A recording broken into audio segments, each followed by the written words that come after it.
Hello, and thank you for asking me to your teachers' meeting to talk about the Dinosaur Museum and to tell you a bit about what you can do with your students there. Well, let me give you some of the basic information first.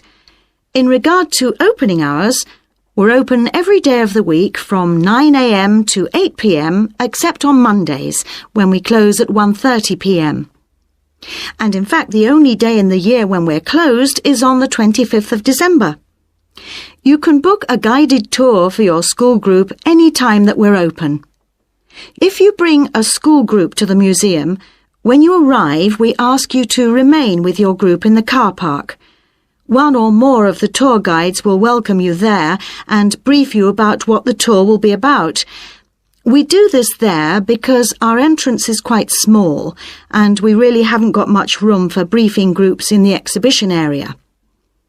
As far as the amount of time you'll need goes, if you bring a school group, you should plan on allowing a minimum of 90 minutes for the visit. This allows 15 minutes to get on and off the coach, 45 minutes for the guided tour, and 30 minutes for after-tour activities. If you're going to have lunch at the museum, you will of course have to allow more time. There are 2 cafes in the museum with seating for 80 people. If you want to eat there, you'll need to reserve some seating, as they can get quite crowded at lunchtime. Then, outside the museum at the back, there are tables, and students can bring their own lunch and eat it there in the open air. When the students come into the museum foyer, we ask them to check in their backpacks with their books, lunchboxes, etc. at the cloakroom before they enter the museum proper.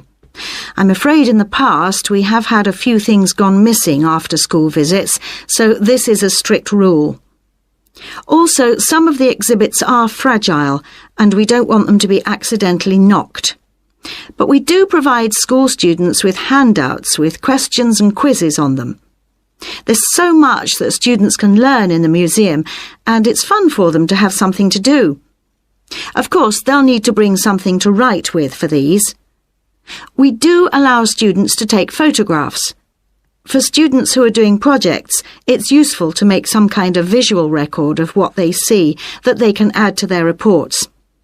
And finally, they should not bring anything to eat into the museum or drinks of any kind.